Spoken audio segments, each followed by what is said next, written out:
Revelation or Pahayag chapter 18 verse 4. Narinig ko ang isang tinig na mula sa langit na nagsasabi, Magsilabis kayo sa Kanya, bayan ko, upang huwag kayong mangaramay sa Kanyang mga kasalanan, at huwag kayong magtangkap ng Kanyang mga salot. Right. Sapagkat ang Kanyang mga kasalanan ay umabot hanggang sa langit, at naalaala ng Diyos ang Kanyang mga katampalatan. Ngayon, ang linaw po ng banal na kasulatan tungkol sa salita na kailangan ang bayan ng Diyos ay lumabas para hindi sila madamay sa anumang kasalanan. Sa chapter 17 verse 4 and 5 ng Revelation din.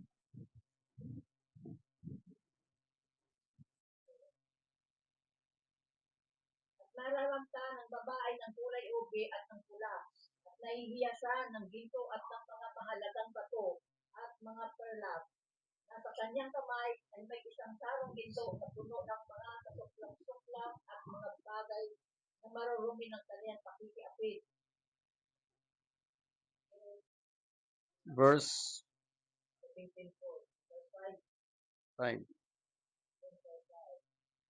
At sa kanyang noo ay nakasulat ng isang pangalan, Iwaga, Dakilang Babilonya, ina ng mga patutot at ng mga kasuklang-suklang na sa lupa.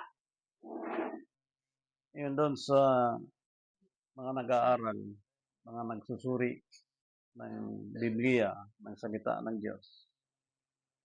Doon sa binasa kanina sa Revelation chapter 18, ang bayan ng Diyos ay pinalabas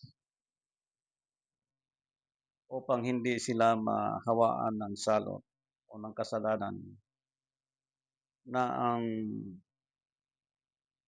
katulad sa paglabas din ng Israel sa Ehipto ay inorder ng Diyos kay Propeta Moises. Ngayon sa ating panahon, kailangan natin ang propeta na maglabas din sa atin, walang iba si Jesus Christ. Kaya sa panig ng Christianity, sikaping mabuti na makasumpong ng tamang pagsunod sa Diyos, pagkilala sa mga propeta tulad ni Jesus Christ, sapagkat siya lang ang makapag-lead sa atin ng tao sa kanyang bayan para po ang kanyang bayan ay hindi mahawaan ng sumpa, ng salot o ng kasalanan. At binanggit ng Revelation chapter 17, kababasa lang po, na tinawag siyang Dakilang Babilonya, the mother of harlot or ina ng patutot. Ibig sabihin, itong bayan na lalabas doon sa Babylon, sa panahon natin, identify na ito kung anong klaseng Babylon ito na kailangan ang tao makalabas doon. Sapagkat doon sa loob na yon, nandoon yung sumpa, nandoon yung salot, nandoon yung kasalanan, na ang bayan ng Diyos kailangan makalabas siya para hindi siya mahawa. So, dito po ipinakita ang mga sekretong pamamaraan ng mga nakalabas na kung paano sinulat ng mga apostol ang tungkol po sa mga kapamaraanan ng Diyos, no? Through Jesus Christ, na itong bayan niya na kailangan makalabas totally na hindi sila alipin doon sa sistema ng Babylon. Kapag sinabing the mother of harlot, ina ng patutot, prostitute, ang church na ito ay hindi nag-stay sa isang aral, kundi palipat-lipat ng aral, naghahanap ng mga iba't ibang mga aral na marami ngayong mga born again, mga independent churches, na ang kalimitan pong mga dala nito ay mula sa patutot. Ngayon, lilinawin natin itong binanggit natin sapagkat ang kailangan natin masumpungan ngayon yung ilang mga paliwanag ng mga apostol tungkol po sa panahon natin, kailangan po makita natin, lalo na sa mga naglilingkod sa Panginoon, yung tungkol kay Jesus Christ. Tingnan natin na sa Marcos chapter 4 verse 11, ito po ang pagkasabi niya. Tingnan natin sa Tagalog Bible. At sinabi niya sa kanila, sa inyo ay pinagkaloob ang makaalam ng ibaga ng kaharian ng Diyos. Datapwat sa kanilang mga labas, ang lahat ng mga bagay ay ginagawa sa pamamagitan ng mga talinghaga. Ngayon, ang aral ngayon sa New Testament time, especially the Christians, except a man be born again, John 3:4-5, you cannot enter the kingdom. Okay? So, kailangan papasok ang tao sa kaharian na ang tinukoy na kaharian na ito ay kaharian ng Diyos in the name of Jesus Christ. Doon sa Babylon, binanggit kanina, come out from among them. Lumabas kayo, bayan ko.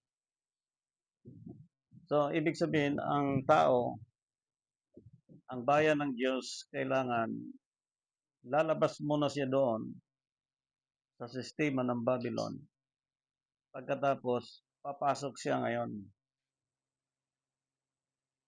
Na yung papasukan niya, yung lugar na mula sa Diyos, na isang kaharian, na doon sa kaharian walang salot, walang sumpa, walang pagkakasala, na dito sa daigdig na ito, titiyakin ng bawat mananampalataya na tulad ng sinabi ng mga apostol sa verse na binasa ni Sister Bilya,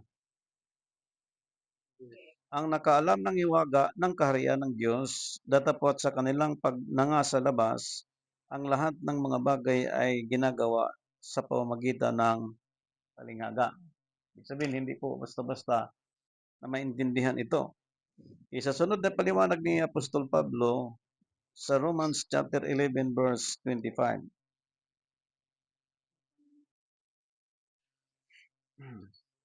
Romans chapter 11 verse 25.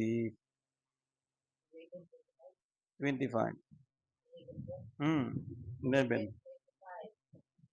Sapagkat hindi ko ibig, mga kapatid, na di ninyo maalaman ang hiwagang ito, baka kayo'y mga marunong sa inyong sariling mga haka, na ang katigasan ng isang bahagi ay nangyari sa Israel, hanggang sa pumasok ang kapunuan ng mga Gentile. Yan.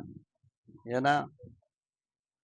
Meron nang nangyari na bago ang kapulungan ng Hintil sa panahon natin, meron nang naganap sa unang panahon bago tayo pinanganak.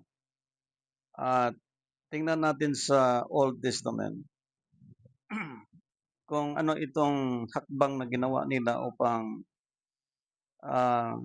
makita natin sa panahon natin kung ano yung binanggit ng scripture na baka ang lahat magkakaroon ng haka sa kanyang sarili, na kung paano ang unang panahon sa Israel na sa panahon natin, ma-identify natin kung ano yung ginawa nila.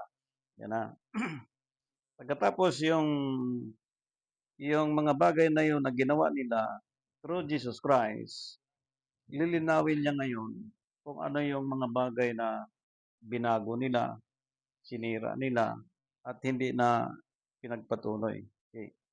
Tingnan natin sa aklat ng Daniel. Silipin natin ang sulat ni Propeta Daniel sa Old Testament.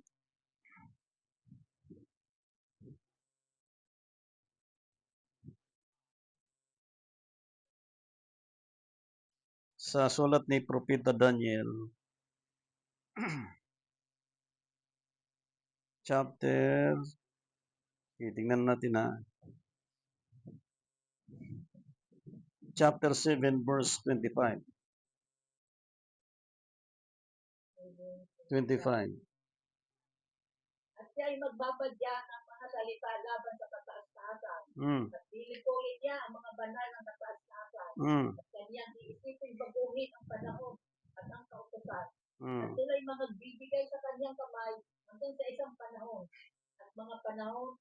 kalahati ng panahon. Oh. May binanggit diyan, panahon at kalahati ng isang panahon at pati kautusan nagbabadya na baguhin. Yan. So, kautusan, maging mga panahon at kalahati ng panahon, yung mga binanggit pong yan, yung 66 books, no? Sa mga kautusan ng Diyos, yan ang tinutukoy ng Revelation 18 po, na kailangan ang bayan ng Diyos lalabas. So, anong klaseng bayan yun? Binanggit ng Scripture, Babylon, the mother of harlot. Ngayon, itong mga lumabas, ang sabi ni Apostol Pablo, hindi niya ibig, sabi ng Diyos, sa sulat ni Apostol Pablo, na hindi malaman natin. Kasi hindi pwedeng lalabas ang tao as a born-again Christian, as a Christian believer, na hindi niya alam yung mga hiwaga ng Diyos through Jesus Christ. Kailangan alam niya yon. Hindi pwedeng Christian lang siya, manampalataya lang siya, believers lang siya, pero hindi niya alam yung mga mister na yon, kung saan siya papasok uli, sapagkat yung pinanggalingan natin dati mula sa ating mga ninuno, doon tayo lalabas. Kaya ang ginamit na term is the mother of harlot or Babylon. Ngayon, paglabas ng bayan ng Diyos, papasok sila uli. Ang loob ng kanilang papasukan, ang time natin, pag tiningnan mo siya, hindi time nung sinundan ng ating mga ninuno, na hanggang ngayon, pagpasok ng Gentile, yung katigasan nila, ang Gentile ngayon matitigas na rin ang ulo. Parang ang reason nila, sapat na magiging manampalataya, magsisimba, nagpuri, hanggang doon na lang. Pero katigasan ng ulo yun na mula pa sa Israel hanggang sa Gentile, nung pumasok ang kapulungan na yun, naging matigas ang ulo ng mga Christians. So hindi nila alam kung saan sila papasok na lugar, na yung iba nagtayo ng building, nagtayo ng isang lugar kung saan bababa si Jesus Christ, at meron yung iba nag-aabang kung kailan ang second coming, at may mga nagpropesya, at marami na ring mga Pilipino na 2000, year 2000, darating si Kristo. Yung ibang mga manampalataya, sige lang sa buhay, sige lang sa buhay, hindi alam kung anong gagawin. Basta pag tinanong mo, Christian po kayo? Christian. Meron ng iba na nag-evangelize, pag tinanong mo, sino si Jesus Christ sa inyo? Propeta. Hindi Savior, hindi. So, problema na naman yun. So, dito po, may ilan tayong bahagi na titingnan, sapagkat sira na ang pundasyon. At i-restore ni Christ after His death, sa time ng kanyang resurrection, ibabalik ang lahat sa dati. Itong mga sinira na ito, kautusan, mga palatuntunan, mga panahon, ibabalik ni Christ lahat yan. Okay. Pero sabi ni Paul, hindi lahat tayo ay hindi makakaalam sa hiwaga ito. Ibig sabihin, mayroon talagang makakaalam nito. At salamat sa Diyos kung sino ang binigyan ng Diyos nito. Okay. Sa binanggit po kanina, Romans chapter 11, susundan natin sa verse 25 kanina, sundan natin sa verse 26. Hmm. At sa ganito, ang buong Israel ay maliligtas, Hmm. gaya ng nasusulat. Magbubuhat sa tayo ang tagapagligtas. Siya ang mag-iwalay kahapon ng kalikuan. Yan na ha. So, preparation ngayon ng mga lumabas mula sa Babylon. Kung sino ngayon ang mag-lead sa ating panahon para dalhin tayo pagpasok doon. Okay. Mali na ang scripture. Ngunit kung mapansin po natin sa mga nagbabasa, kung bakit may mga hari sa Biblia, may mga propeta sa Biblia, anong mga trabaho nito? Pag binasa mo yung First King, Second King, time ni Moises, time ni Daniel, time ng mga hari sa Saul, King David, and Solomon. Pag binasa mo, ganun lang siya scripture, pero may mga tasking yon na pagdating kay Nabucodonosor, pinarusahan ng Diyos, pagdating kay Haring Herodes, pinarusahan ng Diyos, anong naging error? Lahat po ay may mga gamit yun sapagkat pag binasa mo ang history nung ang mga propeta sa panahon ng pagtakbo ng maraming panahon, ang mga tao naghahanap na ng hari, kailangan na nilang leader. Pero ang purpose noon, kaya binigyan sila ng king para i-lead ang bayan sa tamang paglilingkod sa Diyos, pero hindi ganun ang nangyayari. Dito sa Biblia, ipinakita po kung paano sinikap nitong mga king sa Old Testament na meron talagang nagsisikap na sinisikap yan. Pero after nung nangamatay sila, nakalimutan na ng mga tao paano i-continue. Kaya kung makikita mo sa time natin ngayon, maraming nakalabas mula sa sistema ng Babylon, like mga independent churches, hindi na sila nagpatawag ng pari para magmisa sa kanilang mga churches, kundi mga pastor na nagtuturo. Pag tinignan mo yung mga pastor, under sila ng sistema ng Babylon. Kasi hindi na alam paglabas kung saan sila papasok. Kasi ang ating katayuan bilang mga Hindel, lalabas tayo sa ating kinagisnan at papasok tayo para pagharian ng Diyos. Yung binanggit naman ng scripture kanina, yung ang mga tao, sila ay galing sa labas, papasok naman sila ngayon. Yung tayo naman ngayon sa panahon natin, lalabas tayo para papasok. Napansin nyo? Yung galing sa loob, lalabas. Yung nasa labas, papasok ngayon. Ayan na. Yung katayuan ng mula sa loob na lalabas, yun yung mga taong bihag ng Babylon at sakop sa sumpa sa kasalanan. Kailangan lumabas sila. Paglabas nila ngayon, maghahanap sila ngayon ng papasukan uli. Na yung papasukan, kaya po may aral sa Biblia na the kingship time of Jesus Christ, na ang unang binungad doon, the mystery of Jesus Christ, yung mga hiwaga, sapagkat yung papasukan, mystery yan, hindi yan ganun-gano na pag pumunta ka ng isang lugar, pag sinabing is-im, alam mo may-ari si Henry C. Ang kingdom, ang paghahari ng Diyos, mystery yan, hiwaga yan. Hindi mo masyadong pansinin, akala mo pagkaraniwan lang, pero yung hiwagang yun ay nakapattern yan sa panahon kung kailan si Christ magpatunay na itong binago na panahon at mga kautusan, i-restore niya yon. Kaya makita natin kung sinong papahayagan dyan. Sabi ni Paul, hindi lahat. Sabi sa Biblia na hindi makaalam sa hiwagang ito. Okay, proceed tayo. Sa Leviticus chapter 27, verse 8.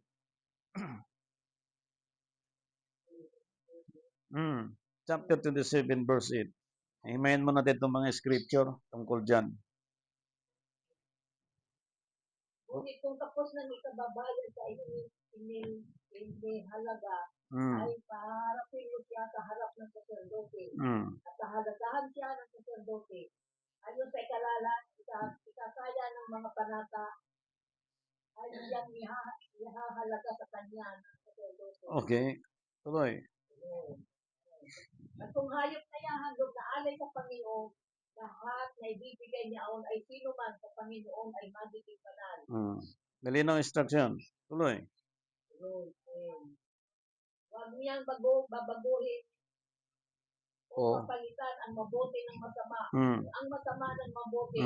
At kung sa anumang paraan ay palitan ang isang hayop ng isa, ay magiging kapwa banal.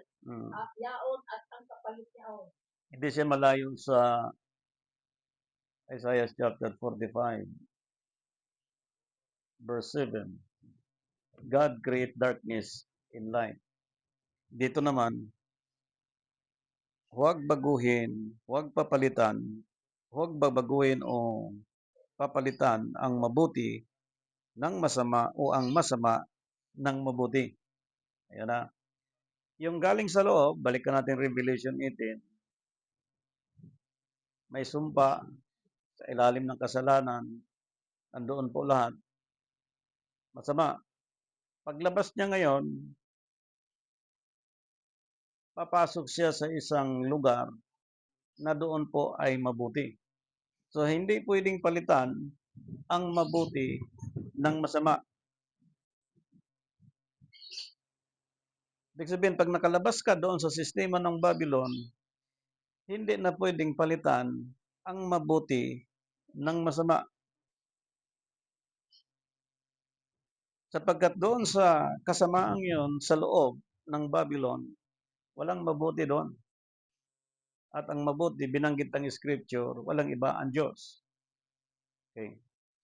Ngayon, at kung ang anumang paraan ay palitan, ang isang hayop ng iba ay magiging kapwa banal yaon at ang kapalit niyaon. Ayan na. Pag ang mabuti, okay, pinag-uusapan magmula sa loob.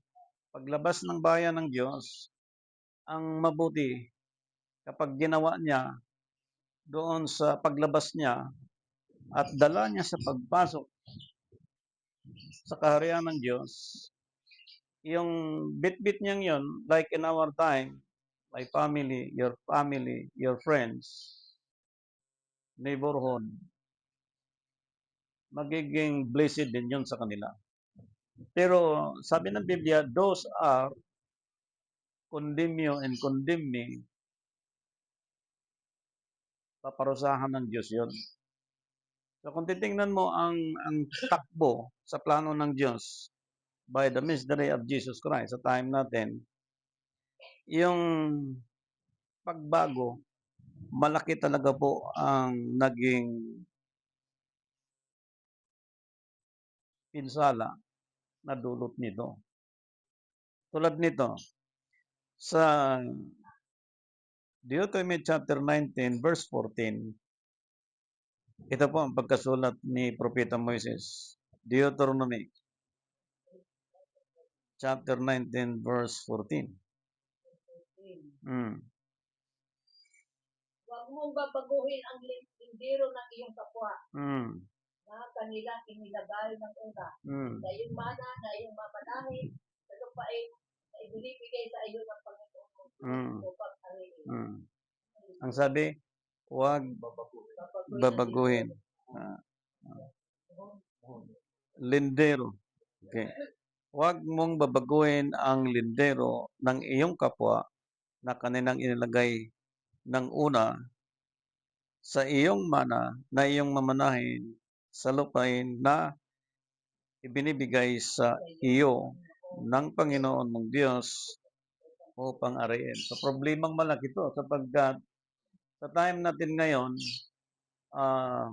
subdivisions, rights, private lot, anumang ownership taglay ng isang tao o pag-aari, kung nadatnan mo at yun lang ang sukat para sa iyo, bigay ng Diyos yun.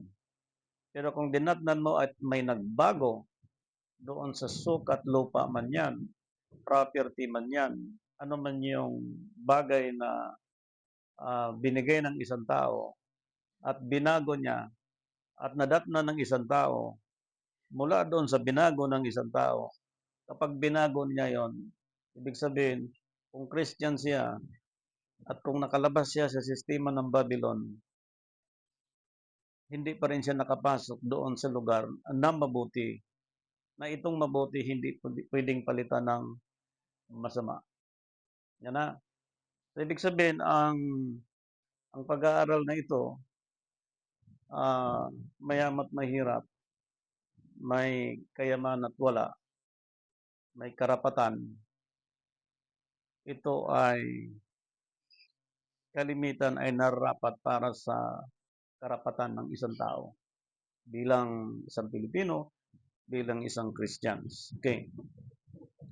At pinaliwanag din po dito na ito ay bigay ng Panginoon mong Diyos upang ariin. So, yung mga legal na pinag-uusapan katulad ng mga title, halimbawa po, yung mga kasunduan, lahat po yan naka-address sa Diyos at kung ano man yan, hindi pwedeng baguhin.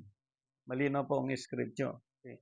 Sapagkat yung mga lumabas mula sa loob from the Babylon of sin, itong mga lumabas hindi na pwedeng baguhin at wala ng panahon para gawin nila yung baguhin yung itinakda at binigay ng Diyos. Ano man yung mga itinakda ng Panginoon. Okay.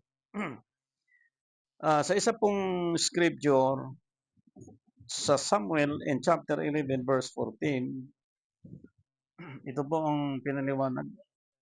First Samuel chapter 11 verse 14. 14. Nang magkagayoy sinabi ni Samuel sa bayan, halika kayo at tayo'y paroon sa Gilgal at ating baguhin ang kaharian doon. Ngayon, ano ang tinutukoy dito? May pamamahala na isang kaharian na hindi nakasunod sa order ng Diyos. Like in our time, who is Jesus Christ in our time? Savior. Yung iba naman, prophet lang. So, paano ma-restore ang binago ng panahon maging mga kautusan kung hindi siya kilalaning Savior? Sapagkat iyong lumabas mula sa aral ng Babylon sa kasalanan, kailangan nila ang Savior. At yung Savior, yun ang magiging king nila doon sa lugar na papasukan ng mga tao.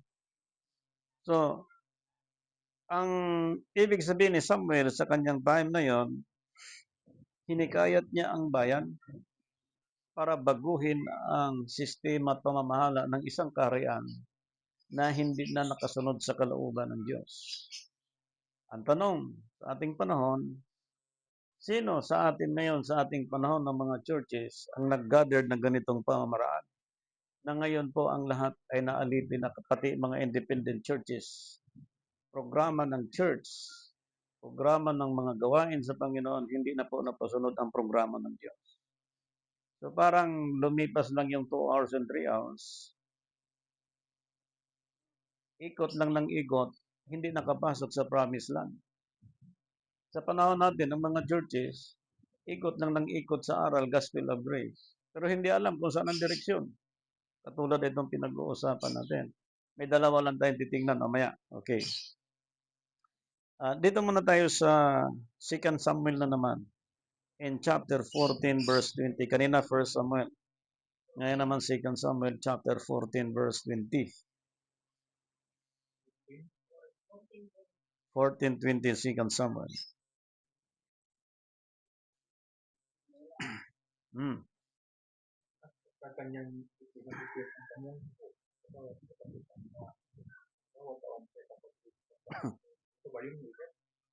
Second Samuel chapter 14 verse 20.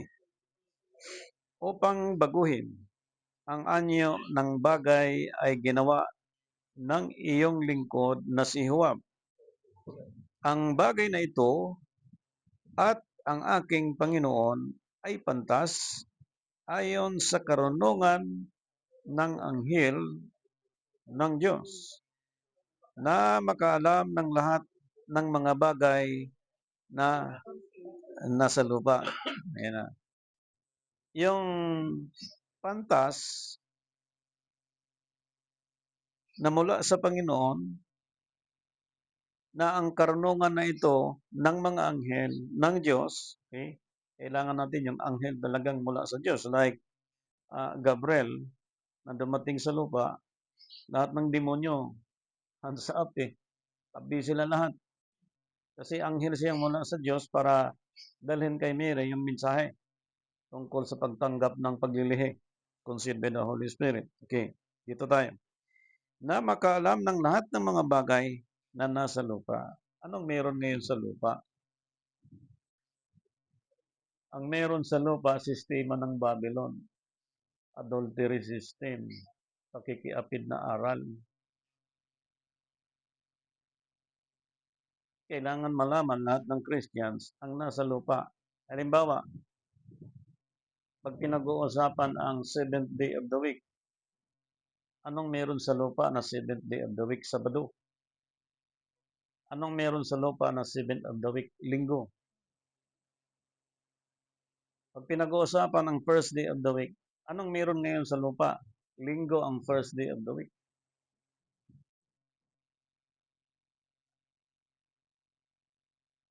Pag lumabas ang tao mula sa Babylon, ibig sabihin, ang gagawin niya, hindi ang meron sa lupa, kundi ang order na mula sa Diyos to know the mystery of Jesus Christ. Kailangan yon. Sapagkat hindi ito itinuturo na parang theory, okay, letter E, letter B, three kinds of Christianity. Hindi po ganun ang pagkaturo. Ito ay itinuturo by mystery. Pero sabi ni Paul, hindi ibig ng Diyos o sila man na hindi natin malaman yung mga hiwaga tungkol kay Kristo. Yan. Ngayon, kapag kinilala lang si Kristo na propeta, hindi talaga malaman yung mystery na yan. Pero pag kinikilala lang si Kristo na Savior at hindi sumunod sa kautusan, hindi pa rin alam kung saan papasok sila. Okay. Dito sa Scripture, ipinakita, ang aking Panginoon ay pantas ayon sa karunungan ng anghel ng Diyos, na makaalam ng lahat ng mga bagay na nasa lupa. Biro mo, malaman mo lahat ng bagay nasa lupa. Pag sinabing nasa lupa, sino ang pinaka-highest court dito sa lupa, bansa natin? Kailangan alam ng tao yun. Kung ano ang nature ng Supreme Court sa time natin. Ngayon, ito namang stand ng mga korte sa lower court. Ano naman ang mga katayuan? May mga court of appeal, may mga investigation sa pamunuang barangay, may mga pulis, may mga sundalo. Lahat yun dito sa lupa. Ano bang kaso ng ganitong crime? Ano ba ang ilang taon ang kulong niyan? Pag ikaw ba'y nagmura, ano ba ang parusa sa isang tao? Pag ikaw ba ay sumira doon sa itinakda ng social media base sa community guidelines, ano ba ang parusang ipapataw sa isang tao? Sapagkat ang tao, pwede siyang mag-stay sa isang lugar at huwag siyang makialam sa takbo ng mundo. Pwede naman yun. Pero dito, if you come out from among them, from the Babylon, hindi ka pwedeng manahimik at hindi ka pwedeng hindi magsalita sapagkat kailangan mong sabihin kung saan ka galing at saan ang iyong katayuan sa panahon ngayon. Kaya po may aral tungkol sa evangelism kung paano mo dalhin, ibahagi ang salita ng Diyos sa iba't ibang klaseng mga tao. So ang social media, medyo mabilis ang pag-expose sapagkat sa time natin, malaki siyang pakinabang pagdating doon sa evangelism. Kaya lang, iingatan ng lahat kung itong karunungan na ito ay mula sa Diyos. Iingatan ng lahat na itong nasa lupa, paglilingkod, pag-aaral, paghanap buhay, pagtatrabaho, pagsisikap, ano man yung meron sa lupa, malaman siya. Katulad ngayon, halimbawa, Merkulis, start tayo mga alas 2, mamaya mag alas 3 ng hapon. So pag kinumpute mo ang Christ Sabbath sa oras ng umaga, magmula alas 6, pagdating ng 6th hour, which is 9th hour, ang bilang po niyan ay 9th hour. Pero ang competition niyan, pag binilang mo siya magmula sa 6, talagang 9 siya sa time natin. Pero kung mag-start ka ng 9, talagang ang bilang mo lang yan hanggang 3 is 6 hours. Pero pag nag-start ka ng 7 a.m., 7, 7, 8, 9, 10, 11, 12, 1, 2, 3. Ilang oras na yon? 9 hours. So, yung 9 hours sa scripture, pinaliwanag ni Propeta Apostol Lucas na ang Panginoon ay nalabutan ng hininga sa ika-9 na oras. Sa mga nagsusuri po, alam po niyo yan. Tingnan niyong mabuti sa inyong Biblia. Okay. Sa mga nagsusuri po sa atin pong papahayag. Okay. Ang sulat naman dito sa 2 Chronicles chapter 33 verse 8, bago natin balikan yan. 2 Chronicles chapter 33 verse 8.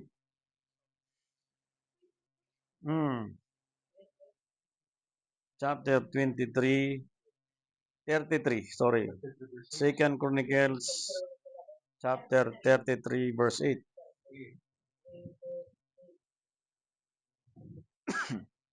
Ni babaguhin pa man ang paan ng Israel, tinakda ukol sa inyong magulang, kung ang kanila lamang isasagawa ang lahat ng aking iniutos sa kanila, sa magatuwid ibagay ang ng buong kautusan. ang mga palatuntunan Yun. at ang mga ayon sa pamamagitan ng kamay ni Moises. So, linaw. Binanggit ang kautusan at palatuntunan. Ito ang tinangka sa paliwanag ni Propeta Daniel na baguhin ang panahon at mga kautusan at kalahati ng panahon. So, ginawa na yon. Ngayon, i-restore ngayon uli ni Christ after His death and resurrection, Acts chapter 3 verse 21, ang lahat ng bagay ibabalik niya sa dati. So, ano ba yung ginawa ni Propeta Moises para makalabas ang Israel? Diba mapansin natin sa Exodus chapter 12, nandoon na po yan. So, ang binanggit dito sa pamamagitan ng kamay ni Moises. So, si Moises, binigyan siya ng authority ng Diyos to lead sa Israel para ilabas ang Israel sa pagkaalipin sa Ehipto. Tayo naman ngayon, through Jesus Christ, i-lead tayo ngayon para pagpasok doon sa kaharian ng Diyos. Kaya kailangan ang propeta natin, hindi ang sino man, kundi yung nabuhay na maguli, walang iba, si Jesus Christ. Iyon ang kailangan natin sapagkat sa Kanya lang lalabas yung mga hiwagang mga bagay kung paano tayo makapasok mula doon sa dati nating pinanggalingan na tayo ngayon ay lumabas, aral mula sa Babylon. Pagpasok natin ngayon ang mag-lead sa atin, si Jesus Christ. Siya talaga ang mag-lead niyan sapagkat ituturo sa atin yung kalahati ng panahon at yung bahagi ng panahon, maging ang kautusan, maging mga palatuntunan, na ito ay ginawa before Christ ni Propeta Moises, na ngayon sa ating panahon, pagpasok natin yon ang mag-lead sa atin, si Jesus Christ, by His mystery. Okay.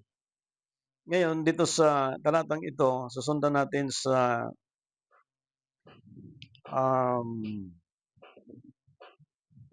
Isra chapter 6 verse 12. Isra chapter 6 verse 12. Isra. At nilipuli ng Diyos, nagpatahan ng kanyang pangalan doon. Lahat ng maghari at simapayan. Mag-uunat ng kanilang kamay na baguhin o paggibain ang bahay na ito ng Diyos nasa Jerusalem. Kung si Dario ang gumawa ng pasya, pinagawa ng buong siba. Yan. Sa time ni Dario at sa ibang mga king, like nung binasa natin kanina, ilan lang ang mga hari before us ang nag-failure. Yan ang binanggit ko kanina. David time, Solomon time, Nabucodonosor, at Herodes, Caiaphas, Pilato. Yung mga yon, ilan sa mga nag-failure sa panahon nila naging king. So sa time natin, kung mapansin natin bakit nagpalit ang Diyos ng mga hari na tinawag si Christ na King of King and Lord of Lord, dahil lahat ng hari talagang hindi pumasa. Kaya lahat pinalitan yon. Pati saserdote pinalitan din. At mababasa natin sa Hebrew chapter 4 na dati mula sa angkan ng Levita, kukuha sila ng saserdote, lahat yun, kansilado lahat, ang appointment nila from the tribes of Levites. So sa time natin, through Jesus Christ, lahat ng binago, i-restore niya. Kautusan, palatuntunan, lahat. Pag-restore niya ngayon, ihahayag niya to by mystery. Hindi lahat. Kasi sinabi ng Scripture, hindi lahat nakaalam sa hiwagang ito. Hindi lahat. Mapalad lang tayo kung may pinahayagan nito at sinundan natin. Sapagkat tiyak tayo ang direksyon na ating paroroonan. So yung mga king na binasa natin kanina, sinikap nilang baguhin ang implementasyon ng isang kaharian na masunod ang kalooban ng Diyos. Hindi yung haring yun. Ibig sabihin, sa panahon natin, kaya mahirap maging leader eh. Pag nagbarangay captain ka, mayor ka, congressman ka, senador ka, presidente ka, kung hindi naka-linya doon sa kalooban ng Diyos, magiging parusa yun. Kasi kung presidente ka, may mga congressman, may mga senador, gagawa ng batas, at may nag-a-approve Supreme Court lahat, Malacanang. Ngayon, from the highest court, ibaba nila sa barangay. At yung barangay may nasusukupang, katulad ng Bagong Silang, mayroong siyam na barangay, kung di ako nagkakamali, ang sakop, na napakarami. At ngayon po ay binago ngayon ang patakaran na instead isang barangay captain lang, ngayon ay meron ng 6 na barangay para po mapaglingkuran ang community ng mahusay na paglilingkod. Iwan ko lang, baka ayuda lang ang expectation yan, hindi sa Panginoon. So alam natin na bawat mga pamunuan sa gobyerno ay may mga tinatawag na mga minister, may mga pastor, nagka-council. Alam natin yun. Kaya mapansin mo, sa panahon natin, katulad ng ating ngayong kinatatayo ang edad, mapansin mo sana na ang pagbabago ng community, sino mang presidenteng nakatayo, may pag-i-enforce ang bawat barangay, syudad. Pero ngayon parang season by season. Pag sinabing rainy season talaga yan. Pag sinabing winter season, pag sinabing summer season, rainy season, kumbaga sa pananim, pag nagtanim ka, ngayon season ng mais, ngayon season ng palay. Pero kung napansin nyo ngayon, sa edad natin ngayon ating tinatahak, ako na po ako yan, year 2000. Yung rainy season at saka yung summer season, hindi na po nasusunod. Kaya sabi ko, dito sa pag-aaral, salita ng Diyos, ang nasa ngayon, pati pag desisyon ng isang pasya sa isang bagyo, pag nakita nila bukas magbabagyo, i-announce agad nila, i-repair sa mga mayor, may bagyo bukas. Sasabihin agad ng mga mayor, walang pasok bukas kasi may bagyo. Pero mapansin mo, pag kinabukasan, super init. Ang ganda ng panahon. At napunan na rin natin ang global warming ngayon, internationally, nagbabago na ang pinagbintangan talaga ozone layer. Na itong ozone layer, abnormal na po, na hindi katulad dati, na ang init, pag sinabing tag-init, baliwala sa yung init. Ngayon, pag sinabing summer season, talagang kailangan mo ng puno at kailangan mo magpahinga at lumilim sandali at hindi mo kayang tiisin ang init sa panahon natin ngayon. Ngayon, sa pagbabago ng klima ngayon, like in our time, pag dinala mo siya sa spiritual, ganun din ang katayuan. May Christian ngayon na di umano galing sa loob, na paglabas nila hindi na alam kung saan sila papasok uli. Sapagkat may mga Christians ngayon na ang hinahanap pagkain, inom, kinabukasan. May mga Christian ngayon na iba ang nasa isip na pag lumabas ka from that system of the Babylon, paglabas mo, automatic na yun, nandiyan na sa'yo. Hindi. Sapagkat pagpasok doon sa isang kaharian, ang mag-lead si Jesus Christ, ang ipopront niya dyan, yung tuntunin, yung kautusan na binago, at pag-restore niya, kailangan ikaw ang gagawa niyan. Ikaw ang gaganap niyan at magpatuloy at patunayan ng mga ito na galing sila sa loob ng pagkakasala at pagkakamali. Pero hindi ang nangyari ngayon, iba. Bastusa na. Wala nang galang doon sa mga law and ordinances of God. Tingnan nyo, dito, merong paliwanag sa scripture na binasa natin at malinaw yung mga binago na ito like Daniel, binasa kanina. Panahon, kautusan. At pagdating kay Moises, mga kautusan at palatuntunan. At kung mapansin natin po, itong mga lumabas from the Babylon para hindi sila mahawaan ng kasalanan maging salot. Tingnan natin na paglabas nila to come out from among them, Revelation 18:4, 5. Sa 5.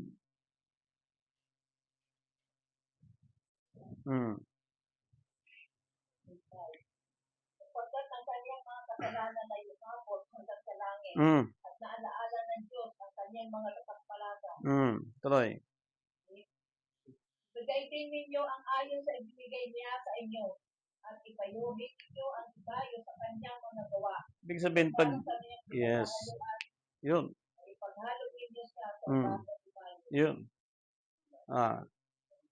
Okay, malinaw ang scripture.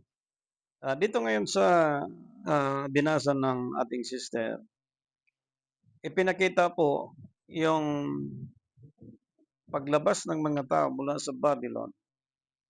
Malinaw ang dinedyan, yung hindi mahawa ang bayan ng Diyos doon sa kanyang pinanggagalingan. Okay. Sapagkat sa pinanggagalingan, binanggit na po dyan sa 15:26 ng Exodo na may mga tuntunin na hindi sinikap gampanan. Kaya yung salot sa Ehipto ay dumating sa kanila. Pero kung sinikap na sundin ang mga tuntunin ng Diyos, wala siyang karamdamang ilalagay. Okay. Ngayon, itong mga lumabas mula sa Babylon, mula sa pagbabago ng kautusan, pagka tiningnan mo yung mga ordinances of God, lahat ng ordinances, okay, sa mga pag-aaral, doon po kinukuha yan sa 10 utos. Ngayon, yung 10 utos, hindi po 11 yan, kundi 10. Pag binasa mo yung Exodo chapter 20, verse 8, God was rest on the 7th day. So bakit hindi sinabi niyang on the 8th day, 9th, or 10th day? Bakit 7th day? Kasi po, ang 7th day, doon sa 10 utos, may iniwan siyang 3. Itong tinutukoy kong mystery. Tingnan natin na. Sa Matthew chapter 12, verse 40,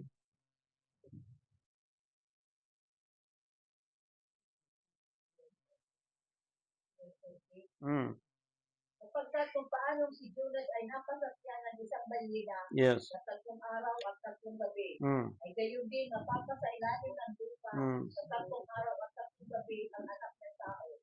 Yan po ang isa sa mga mystery na kung paano ang anak ng tao 3 araw, 3 gabi. Si Jonas ginamit na example na ang kinatawan na nag-represent na 3 araw, 3 gabi, yung anak ng tao walang iba, si Jesus Christ. Sapagkat si Jesus Christ nilibing, nabuhay na maguli ng 3 days and 3 nights. yung the mystery of the Sabbath of Christ, the mystery on the first day of the week in Christ, yung 3 days and 3 nights, yun yung mystery na hindi basta-bastang matris yan. Sapagkat ang Christ Sabbath, dineclare ng mga propeta, maging mga apostol, yung Marcos chapter 2 verse 27, ginawa ang Sabbath para sa tao. Saan nakadesign ang Sabbath? Sa 3 days and 3 nights. Saan nakadesign ang resurrection of Jesus Christ? Sa 3 days and 3 nights din. Sino yung anak ng tao? Si Jesus Christ. Tingnan natin ha. Tingnan nyo. Isa sa mga mystery yun. Yung calendar ngayon, ating sinusundan, ang first month of the year is January. January, first month. February, second month. Third month is March. Oh. Dumating si Gabriel, pansinin niya, dumating si Gabriel sa Gregorian calendar on the 6 months of June. Oh. June. Pag binilang mo from June, yung prege ni Mary sa 9 months ng birthing ng isang bata, ang 9 months is March. Ang 9 months ni Christ, which is March, siya din yung 3 months sa Gregorian calendar sa time natin. Pero 9 months si Jesus Christ, doon sa 6 months na pagdating ni Gabriel, na pinanganak si Mary sa buwan ng March sapagkat ang bata kailangan may panganak na eksaktong 9 months. Ngunit mapansin mo sa first month of the year sa January, ang March ay pang 3 months din siya sa Gregorian calendar.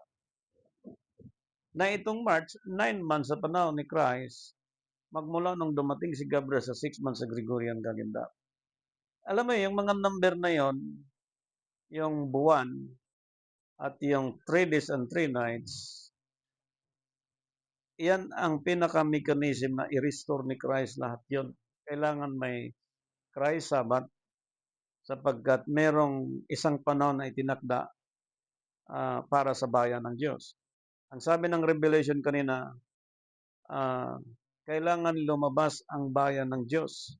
Sa Revelation chapter 17 verse 4 and 5, from the Babylon. Ngayon, itong mga lumabas na bayan ng Diyos, papasok sila ngayon para i-lead sila ni Jesus Christ as the prophet of God. Ngayon, paanong sistema na sila ay makapasok? At meron ba talagang inilaan ng Diyos? Okay, balikan natin. Hebrew chapter 4, verse, simulan natin sa verse 5. Hebrew chapter 4, simulan natin sa verse 5. At sa dakong ito ay sinabi, hindi magsisipatog sa ato ang kapahingahan. Kaya tiyan may natitira pang ibang dapat magsipatog ko at ang mga pinangaralan ng una ng mabuting balita ay hindi nangapatog dahil sa pagsuway. Yeah. Verse 7, at muling nagtangi ng isang araw. Ngayon, pagkatapos ng ilang panahon na sinabi sa mga awit ni David, ayon sa sinabi ng una, ngayon kung marinig ninyo ang kanyang tinig, huwag ninyong pagmatigasin. Pag narinig yung tinig, huwag pagmatigasin ang puso. Malinaw ang scripture eh. Meron siyang isang panahon, isang kapahingaan na inalaan ng Diyos para sa kanyang bayan, yung lumabas mula sa Babylon. Kailangan silang pumasok itong mga lumabas mula sa aral ng Babylon. Ngunit hindi sila makapasok dahil sa katigasan ng ulo. Ang gusto ng Diyos, freely, through Jesus Christ, makapasok ang kanyang bayan doon sa isang kapahingan. Ang tinutukoy kasi niya ng kapahingan yung kaharian ng Diyos. Pag sinabing kaharian ng Diyos, pag tingnan mo sa scripture, hindi siya building. Hindi siya condominium. Hindi siya place na talagang 5 hectares, 10 hectares, o doon lang kayo, ito yung kaharian ng Diyos. Hindi siya church na, okay, tinayo doon, yan kaharian ng Diyos. Hindi po. Na ang tinutukoy na kaharian ng Diyos, yung nakasunod doon sa kapahingahan yun, yung the mystery of Jesus Christ, na siya ay yung katuparan ng 3 days and 3 nights, ng 7th day, at yung first day of the week, at yung buwan, kung paano hinati ng March, April, magmula sa Abib at Nisan calendar, which is the Hebrew calendar. Siya mag-restore lahat nun. So pag napasok ng bayan ng Diyos, yung isang kapahingahan na yon, pag napasok niya yon, ibig sabihin galing siya sa labas. Pag napasok niya yon, intindihan niyang mabuti ang tungkol dito sa lupa, kung anong meron. Ano bang meron sa lupa? Chismis, patayan, drug addiction, killings, siraan. Anong meron? Yan. Alak, sigarilyo, pwede ba namang pigilan yan? In how many years inamamayagpag ng mga negosyante? Ilang bilyon ang kinikita ng tax ng gobyerno sa tax ng mga nagnenegosyo na yan. Kaya nga nasira ang ozone layer eh. Dahil sa mga pabrika ng bakal, pabrika ng... So sabi ng Amerika, hindi na kayang komponen. So worse yan after 10 years and 20 years. Para sa mga bayan na nakalabas pero walang pasukan. Pero sa mga bayan na nakalabas at nakapasok sila doon sa isang kapahingahan, yun safety sila. And I hope ang bansa natin, ang sino man, maging mga individual, suriing mabuti ito. Yung mga pastor na nag-retire na, suriing mabuti. Yung mga nagtrabaho sa barangay o sa municipal, suriing mabuti. Yung mga may mga position sa gobyerno na matataas, suriing mabuti ito. Kasi kahit may mga billion kaya't iniwan nyo sa inyong pamilya, magiging sumpa din yan. Sapagkat may mga confiscation ang Diyos na hindi na malaya ng isang tao, idadaan niya sa isang mystery nang akala mo lang nagkamali ka. Pero confiscation ng Diyos yan.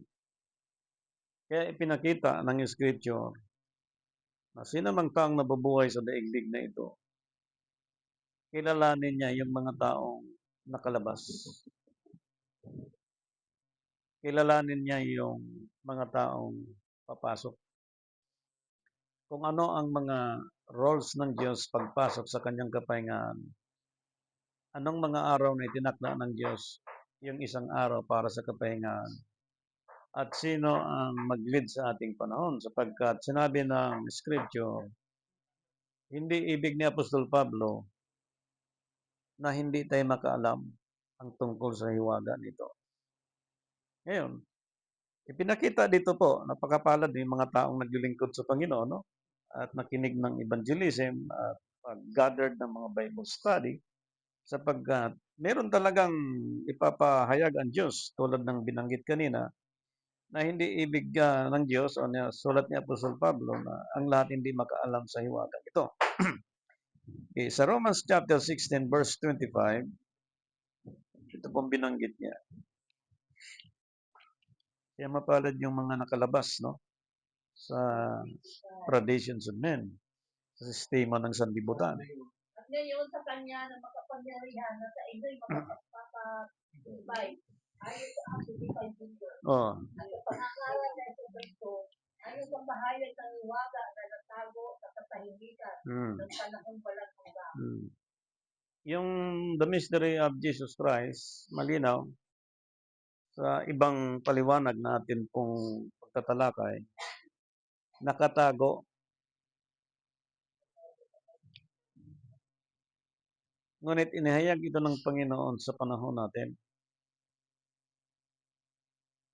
At ipapahayag niya ito sa ibig pahayagan ng Diyos. Lucas chapter 12. Pag napahayag sa isang tao ang kapahayagan yon, kailangan papasok siya doon sa isang lugar na itinakda ng Diyos na isang kapahingahan. Eh, ngayon ang nangyari sa panahon natin, kinilala ang first day of the week sa Panambahan, ngunit yung kapahingahan ayaw. Ayaw ng tao. Kaya masabi mo na may mga taong nasa ilalim na ng sumpa, na itong sumpa hindi na makalagkalag sa kanila, at habang buhay nasa kanila ang sumpa. Pero ang sumpa lang na makapagkalag sa isang sumpa, walang iba si Jesus Christ. So paano mo mailabas ang tao sa apoy, maahon sa apoy, kung kinikilalang lang si Jesus Christ na propeta, hindi isibyo? Na itong sibyo, ito yung mag-restore sa lahat ng bagay at mag-reveal sa lahat ng mga hiwaga na ang katuparan si Jesus Christ, like nung 3 days and 3 nights. Mapasa ilalim ng tubig ang anak ng tao, 3 araw at 3 gabi. At ilang buwan siya pinanganak from June, 6 months, Lucas chapter 1, verse 26, 9 months which is March. Na ang 9 months sa Gregorian calendar, 3 months sa panahon po natin. Kaya kung titingnan nyo po yung kaguluhan sa kalendaryo at mga pizza, pwedeng mag-normal sa isip ng isang tao. Okay, nakalathala na yan, nakadesign na yan. Okay, you need to rest. Ibig sabihin, to believe